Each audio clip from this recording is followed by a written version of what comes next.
What's going on, everybody? Welcome to another exciting edition of the GBI show. That's right, it's Gridiron Betting Insights here on ATS. Jay Sanin, your host, as always, taking you through tonight, the Week 6 NFL slate. Of course, we'll get into Thursday Night Football, the Bucks and the Eagles getting after it. We will talk about the other games on the schedule as well. 14 games. We finally have some bye weeks, which means we can let the games breathe a little bit, talk about them at length here on the GBI show. Of course, if you are watching live, we appreciate you. Not quite as much as Urban Meyer surely appreciates John Gruden this week. Talk about bailout there for Urban Meyer. But we do appreciate you nonetheless. Glad to have you here. If you are with us live, you can chat with us. We got the chat box rolling. You can do that on Twitter and YouTube. Of course, if you're listening on demand, either on YouTube, Twitter, or the podcast feed, subscribe to the ATS.io podcast feed. By the way, you can get all these shows in audio form, which allows you to get the same great betting information, the same great gridiron betting insights you've come to expect without having to look at this face. As from what I've heard, a huge plus. But either way, no matter how you're checking out the show, we certainly appreciate it. So let's get into it here, folks. We will start out with Thursday Night Football. We are talking about the Bucks and the Eagles. The Buccaneers, a 6.5, 7-point road favorite, depending on where you shop. Total 52.5. And it's an interesting game, right? Because before last week, you would have said, okay, the Bucks are going to roll in this game. And the Bucks rolled Miami in their game last week on Sunday. However, you look at the way the Eagles played last week, and all of a sudden now it's, is Tom Brady the square play? Do the Eagles have some life as a dog?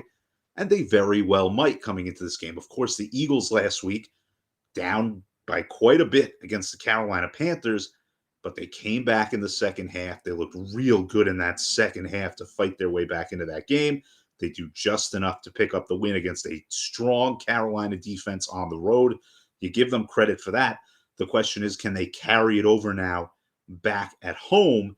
And there are some data points that suggest that they might be able to do so. First of all, you look at the way the Philadelphia Eagles like to move the ball. They like to do it with the running game. They are one of the best teams in the league at running the football, averaging 5.2 yards per carry this season.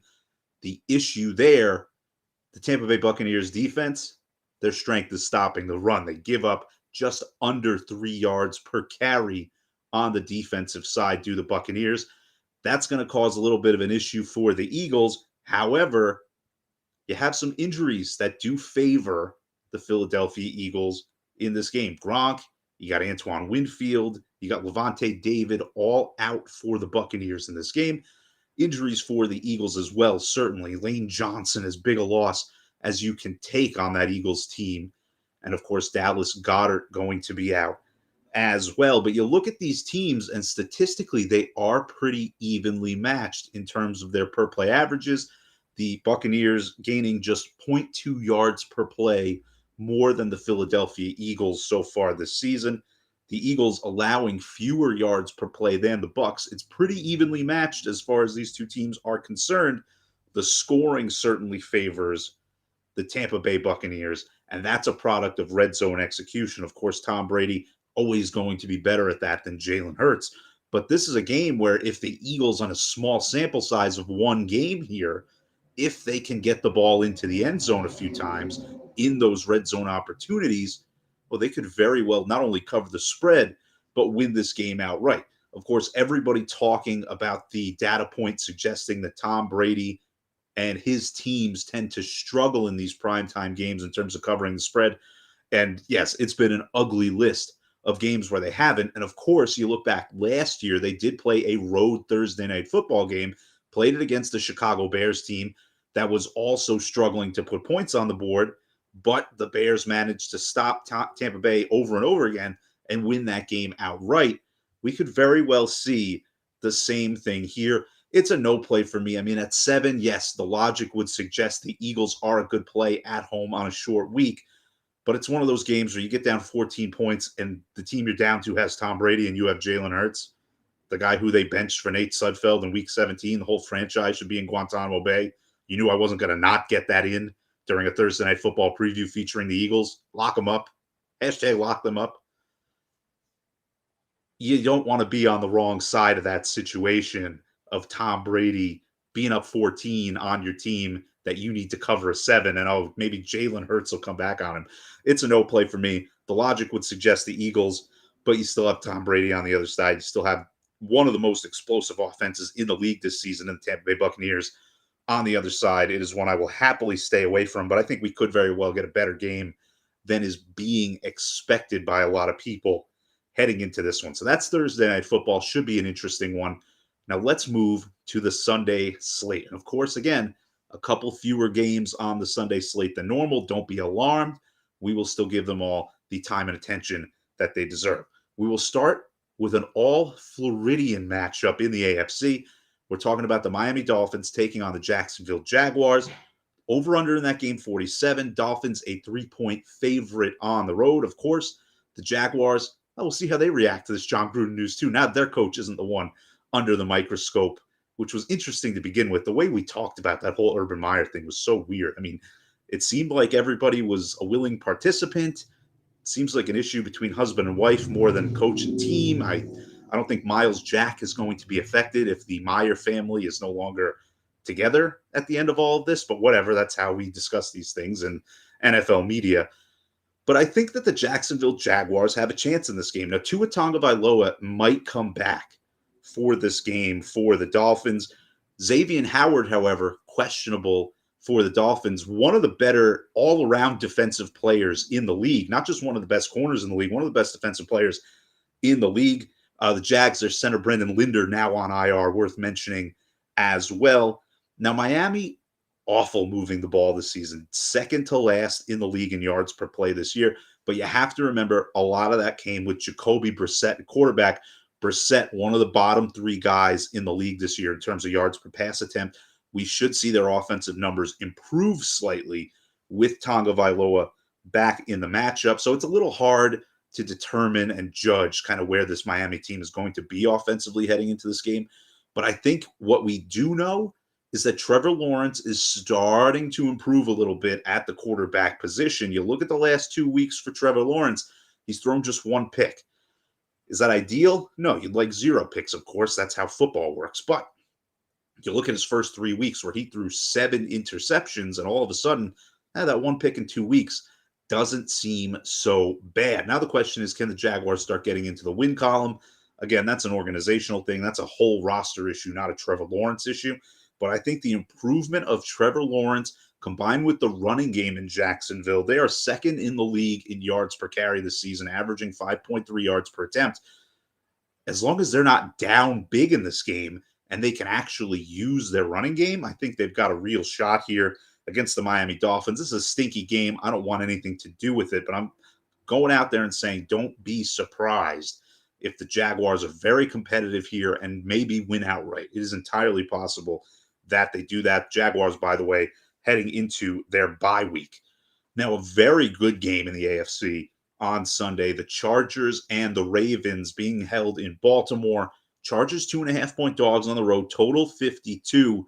And both of these teams had very exciting victories last week. Both of them at 4-1, by the way. This is going to be a game that could very well start shaping the first round bye conversation. I know it's very early for that, but as teams start to poke their heads out in front of the competition for those spots, this could be a game that has a lot to do with that as we look back later in the season.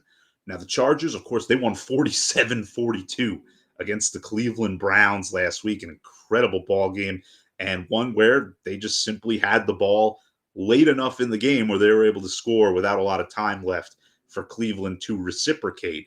And, of course, the Ravens, they went down big on Monday night, taking on the Indianapolis Colts. They come all the way back. They win that game in overtime. Lamar Jackson played out of his mind. And I've said some things about Lamar Jackson over the last couple of years. A certain word that begins with F, I believe it was fraud. And I will stick to that as far as the postseason is concerned. But I will say, in all fairness, he has been very good so far this season. He is averaging 9.1 yards per pass attempt, putting him in the top 5 among NFL quarterbacks in that category. Both of these defenses, however, not playing very well. You had the Ravens. I mean, they let Carson Wentz and that Colts offense throw the ball downfield against them, really march the ball up and down the yard in that Monday night game. And of course, you give up 42 points. That is certainly problematic if you're the Los Angeles Chargers. Chargers dead last in the league in rush defense per carry this year, giving up about 5.5 yards per carry to their opponents. That doesn't bode well when you're facing a team with Lamar Jackson at quarterback, because you know he can blow up those averages in a big way on his own. And then you still got to worry about the actual running game of the Baltimore Ravens. Of course, they had their big long streak of consecutive games with a 100-yard rushing performance snapped last week. They worked so hard to maintain it. They ran a play on the last play against the Denver Broncos a couple of weeks ago to maintain that streak. And then ironically, the very next week, that streak completely went away. But I think this is a game where the running game of the Ravens is kind of going to dictate things. I would lean toward the Ravens slightly, but I also don't want to count out Justin Herbert. It's just a lean for me as of right now. Baltimore, again, putting up a ton of yardage on offense. They're second in the league in yards per play, but they're bottom 5 in yards allowed per play for their opponents. And I think that is where the issue is going to lie if they aren't going to win. But I think that offense is just too much right now. On the Ravens side of things, I would lean in their direction. Next up on Sunday, Vikings versus Panthers. Total 45.5 for this game. The Vikings, a 1.5 point favorite. The Vikings, man, they needed a last-second field goal, the very last second, to beat the Detroit Lions last week. And, of course, the Panthers, they blew a big lead against the Philadelphia Eagles last Sunday. So this is a game featuring two teams that certainly did not live up to their expectations last week. One of them still got the victory. One of them did not. Now, this is an interesting game from a line perspective. You look at the line for this game, the Panthers were an early favorite. Number flipped through 0. The Vikings all of a sudden favored to win this game. And I'm not sure I see why. I think you look at the situation heading into this game. Carolina hosting consecutive home games. You look at the Vikings, they've played a few games in a row at home now, and they weren't super impressive in the last 2 of those games, needing a last-second field goal to beat the Lions, and then you had the game against the Browns, which was just an absolutely disgusting offensive performance on both sides, but the Vikings were worse offensively than Cleveland, only scoring 7 points in that game. Both of these teams kind of middle of the road in terms of their offenses, right? Darnold and Cousins, 21 and 22 in the league, respectively, in terms of their yards per pass attempt numbers. But the defense of Carolina, I think, is going to be the difference in this game. They are one of 2 defenses in the NFL this season allowing under 5 yards per play. They're second in the league in that regard, and they are at home against a team that has struggled offensively over the last couple of weeks. Some big-time injuries, by the way, at play in this contest. Christian McCaffrey, he's deemed a 50-50 chance to play in this game. And then you have just a ton of guys questionable for the Minnesota Vikings. Cook, Thielen, Jefferson, Madison. And if Cook and Madison are both out, that's a real issue for a Vikings team that is typically very good at running the ball. But if you don't have your top 2 backs, that means you're putting the ball in Kirk Cousins' hands on the road a lot more than you might want, which could be a real problem. It's a stay away from me because of the injury concerns on both sides, but I would lean toward the Panthers, especially now that you can get them as an underdog. Next up, we're going to stay with teams from the NFC North. Right now, we're going to talk about the Green Bay Packers, 4-point favorites taking on the Chicago Bears, total of 44. Last week, the Packers needed overtime. There were missed field goals being traded back and forth between the Packers and the Bengals. Eventually, Mason Crosby made one to win that game. And meanwhile, the Chicago Bears went in and they beat the Las Vegas Raiders on the road in what turned out to be John Gruden's final game as the coach of the Las Vegas Raiders, who we will get to later in the show. Now, the Packers this season, of course, their reputation is a great offense. Aaron Rodgers throwing the ball all over the field. Devontae Adams, an excellent receiver. And Adams has been incredible this season. Rodgers has been great too. But you look at the statistical breakdown of this Packers team, and it's kind of a perception versus reality thing, where the perception is they're a great offense that can move the ball at will. But the reality is they're 19th in the league in yards per play this season. They've struggled to protect Rodgers at times. The Bengals were getting pressure consistently on Rodgers, forcing him to make throws earlier than he wanted to. Sometimes it still worked out. I mean, he threw that fadeaway jumper to Randall Cobb in overtime to set up one of those game-winning kick attempts. but he also just was missing some guys that were open because he just didn't have the time to plant his foot and throw an accurate pass out there. That could very well be a problem again against the Chicago Bears team that can get after the quarterback on their day. Of course, the Bears terrible on offense so far this year, dead last in the league in yards per play on the season. It could get even worse for them. Jermaine Ifedi, he's on IR. You have Montgomery, the starting running back for the Bears, also on IR. Justin Fields going to have to do a lot with a little. I don't have a side in this game. I don't really like either of these teams and the way they've played so far. I would lean toward the under 44 in this game. It's ticked down a little bit throughout the week. I think that this is a game where we could see both teams really struggle to find their footing offensively. Of course, having Aaron Rodgers will be a big advantage for the Packers in the long run in this game, but I do think that we are going to see both of these teams struggle on the offensive end. Justin Fields, by the way, only 2 quarterbacks this season worse than him in terms of his yards per attempt, Jacoby Brissett and Ryan Fitzpatrick. That is not the company that you want to be in if you are the rookie out of Ohio State. But I am staying away from this game. I would lean toward the under myself. Now, speaking of teams you typically want to stay away from, the Cincinnati Bengals and the Detroit Lions, they have both had histories of struggling in the NFL. There's no doubt about that, especially over the last decade or so. But the Bengals have gotten a lot better this season with Joe Burrow and Jamar Chase as kind of their dynamic duo offensively, stretching the field vertically in a way that offense hasn't seen since Carson Palmer was throwing deep balls to Chad Johnson before he changed his name to 8-5. They have been pretty good on the offensive side of the ball so far this season. They're also allowing over a yard per play less than the Lions on this season. Detroit ranking 31st in the league in yards per play allowed to their opponents so far this year. And I think this game is going to boil down to just the comparison you see when Joe Burrow is on the field compared to Jared Goff. Goff is a guy, by the way, who you looked at him, and this Detroit team is talking about potentially cutting down their playbook to make things easier for him going forward, which speaks to how poorly it has gone for the Lions signal caller. I'd lean toward the Bengals here. Taking a road team laying above the key number of 3, I'm not super keen on. But the Lions, I think they're in for a real hurting this week, especially with a lot of the injuries. Frank Ragnow on IR. You got a couple of receivers in Tyrell Williams and Quintez Cephas both on IR as well. And then you have Swift and Hawkinson, both questionable for that team. And I just don't like Jared Goff either. It's a no play for me, but give me the Bengals if I absolutely had to make a decision on the game. Now we'll go from the Detroit Lions to a division that would be, I guess I'd say, the Detroit Lions of football. That being the AFC South. Listen to me, the AFC South.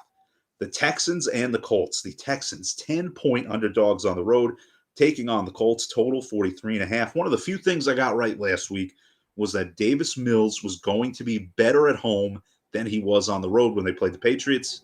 And the Texans covered the number. They led for most of the game. They did end up losing by a field goal, but they covered the 8.5 points against the New England Patriots last week. And Davis Mills, he looked pretty competent last week. Give him a lot of credit. He looked pretty decent last week against a New England defense that just a week before shut down Tom Brady for the majority of 4 quarters. Good for Davis Mills.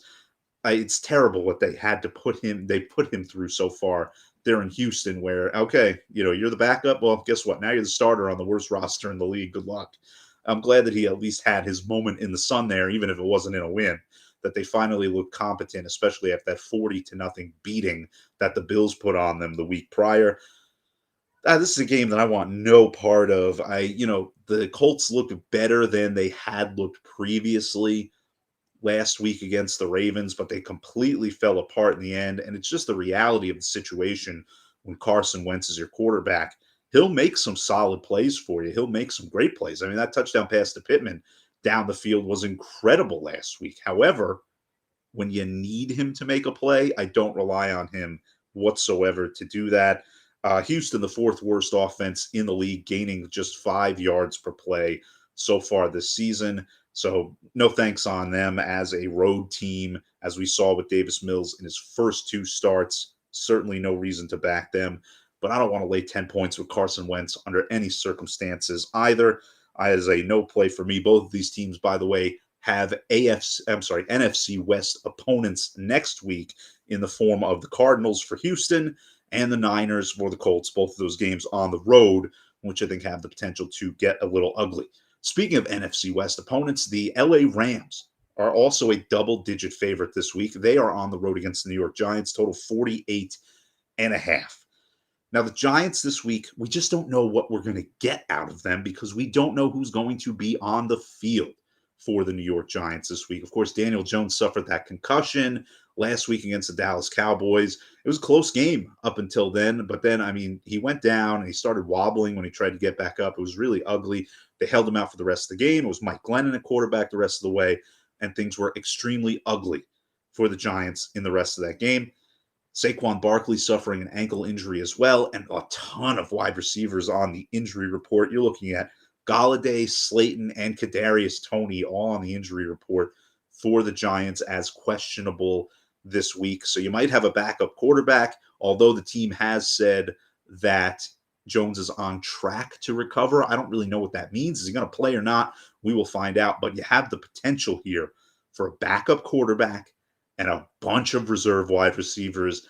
Oh, by the way, your number 2 overall draft pick running back from a few years ago might not play either. It's a disaster for the Giants this week as they take on the Rams, who, by the way, are gaining over 9 yards per pass attempt from Matthew Stafford. They have been incredible through the air.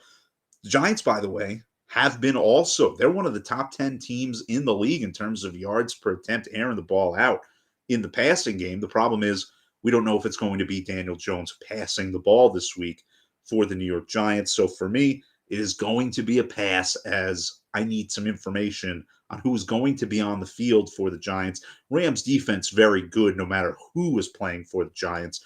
But, just a general rule in NFL betting, you like to have an idea of who is going to see the field for one team or the other before you start making your bets. And that is certainly the case here for the New York Giants. Next, let's go to Washington, where the Washington football team is going to host the Kansas City Chiefs. The Chiefs, a 6.5-point favorite, total 56.5. And the question here is, can the Kansas City Chiefs stop anybody? And last week, kind of a bad example when you say, can they stop anybody? Because they did face the Buffalo Bills, one of the most dynamic teams in the NFL on both sides of the ball. You don't necessarily hate them for not getting the job done in that game. Although, my goodness, the Chiefs, that is the worst you've seen them look in quite a while. They were blown out, beaten in all phases of the game by Buffalo. But I'm not sure that they can stop Taylor Heinicke and the Washington football team either. The Chiefs are allowing 7.1 yards per play now this season. No other team in the league is allowing more than 6.5. And that's the Detroit Lions, who, by the way, are the Detroit Lions. The Kansas City Chiefs have been in the Super Bowl the last 2 years. This is not supposed to be happening, but that's what it is right now for the Chiefs. They're going to put up a lot of points with Patrick Mahomes. They're also going to give up a lot of points with a defense that has simply struggled to function. Some question marks for the Washington football team offense here. Antonio Gibson, Curtis Samuel, questionable. But I'm not sure it matters. I think you can just plug and play guys and score right now against this Kansas City team. Washington kind of average on both sides of the ball. They're going to give up plenty of points to KC2, in my opinion. I mean, they gave up a ton of points to teams like the Giants and the Atlanta Falcons earlier this year. They're going to give up their share of points, but I think it is certainly possible that the Chiefs give up enough points for the Washington football team to cover the spread. I would lean toward the football team here at home against the Kansas City team that until I see them get a few stops, I just simply cannot justify backing as a favorite at this point in time. I mean, that just seems absurd to me. We'll move on now to another marquee game on the schedule for this week. I'm talking about the Arizona Cardinals and the Cleveland Browns. Total 49.5. Cardinals a 3-point road underdog. And I love this game because it is such a nice contrast in styles on the offensive side of the ball for each team. You look at the Arizona Cardinals, they've been high flying this year. Kyler Murray throwing the ball wherever he wants on the field this season. The Cleveland Browns, on the other hand, number 1 in the league in terms of their yards per carry average this season. Teams simply cannot stop the run. against the Cleveland Browns. Both of these teams, despite their very different styles of play, actually tied for sixth in the NFL, averaging 6.3 yards per play on the season. But where this game gets interesting to me is the matchup between the Cleveland Browns running game and the Arizona Cardinals run defense. The run defense for the Cardinals so far this season, third worst in the NFL. They're giving up 5.4 yards per carry. It just so happens the Cleveland Browns gaining 5.4 yards per carry when they run the football on offense. That does not bode well for the Arizona Cardinals. However, Cleveland, not an elite pass defense, could very well give up plenty of points to the Cardinals as well, as we just saw last week when the Browns gave up 47 points in a losing effort to the Los Angeles Chargers and Justin Herbert. The difference here for me, Cleveland going to be at home this game. You would expect a better defensive performance from them. I also just think you look at this line, and it's 3 points the Browns are favored by. You have a 5-0 team in the Arizona Cardinals just flying high. I mean, they're crushing teams right now. They are looking excellent, mostly on the offensive side of the ball. They've had a couple of hiccups on defense, but the defense has been pretty solid as well. They looked good against Trey Lance last week and the Niners. But you have to think, why is this undefeated team an underdog, even if it's just by a field goal? The Cleveland Browns at home, I think it's a very good situation for them, especially given the really favorable matchup that their running game has against the run defense of the Arizona Cardinals. The Browns are a team that I would certainly back in the spot. Of course, I backed them against another team that has a terrible run defense last week in the Chargers, and I got burned. But I think them being at home will certainly help their defense at least slow down Kyler Murray. And I think if there's a team that's going to play keep away from Kyler Murray, it's going to be the Cleveland Browns running the ball and grinding down the clock. So give me the Cleveland Browns in this scenario. They are certainly my favorite play of the week based off of what we've seen from the run defense of the Cardinals and the running game of the Cleveland Browns. Now let's get into the late afternoon slate here, folks, and we're going to go out to the AFC West once again. We're going to talk about the Las Vegas Raiders, 3.5-point underdogs, taking on the Denver Broncos. Over-under in this game is set at 44. Both of these teams very even so far this year statistically, and some question marks about the way they've both gotten there. The really weak schedule at the beginning of the season for the Denver Broncos really kind of goosed their numbers early on, whereas the Raiders, they also got off to a 3-0 start and have since dropped their last two games. I just don't know what to make of the John Gruden situation and its effects on the Las Vegas Raiders heading into this game. First of all, who sends emails about their boss's boss? I just do what everybody else does and whine about him in the break room and hope he doesn't come around the corner and overhear what you're saying. I mean, that's a real 20th century decision there made by John Gruden, aside from all the problematic stuff that was in those emails. But beyond that, you have to wonder what the team chemistry is like right now, or is the team going to rally around itself in light of the Gruden situation? There are a lot of players who fall into some of the groups that John Gruden mentioned in those emails that might have an issue with what happened, and, how will they react to that sort of thing? There's just a lot of question marks on that side. And on the Broncos side, a lot of question marks with them as well, because now you're at a point where at 3-2, we haven't seen them beat a team better than the Jets, Giants, or Jaguars this season. Just a lot of question marks on both sides. An ugly situation for the Raiders. I mean, you hate to see the team suffer because of the decisions of one person. And it's very possible that that's what could happen here. I would lean the Broncos just because they are at home and because of all the issues with the coaching of the Raiders, such as who's coaching the team and making what decisions and things like that. It's going to be new to them. So I would lean the Broncos, but it's a game that I really want nothing to do with. It really is a weird game in that you kind of want to just sit back and watch and see what unfolds with Las Vegas before you make any further judgments on that team. And we are zipping right through these games today on the GBI show. Love to see it. And we are going to talk about one of the 4:25 p.m. games, kind of the national TV game of the week on Sunday in the late afternoon window now. We're going to talk about the Dallas Cowboys taking on the New England Patriots. The Cowboys, a 3.5-point favorite on the road in this game. over under 51. And I lean toward the under in this game more than anything. I can't rely on the New England Patriots as a side, even as a slight underdog in this game. They have not been convincing on the offensive side of the ball. And I don't like Mac Jones throwing to a defense that has been kind of ball hawkish the way that the Cowboys have been. I just don't think that's a good recipe.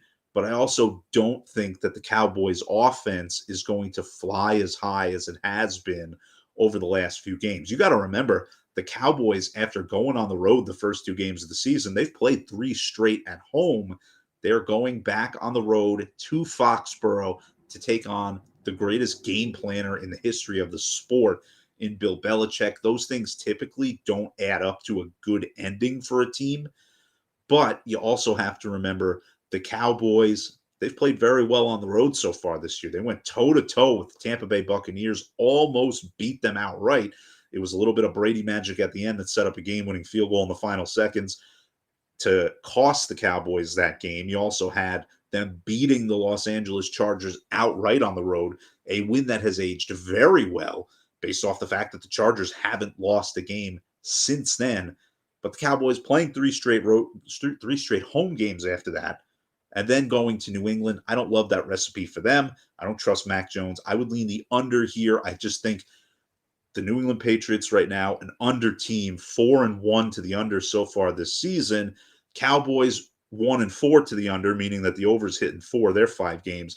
But I think with them being on the road here for the first time in nearly a month, you see a situation where I think New England is kind of going to take over the identity of this game and the tempo of this game. I think the Cowboys pull it out in the end, but I do think it's a game where we are going to see it go under the total of 41. Incredible quarterback play from Dak Prescott this year. But again, a lot of it at home. And you look at the road games, Tampa Bay hasn't been great defensively this year. And we just watched the Chargers give up 42 points in a win.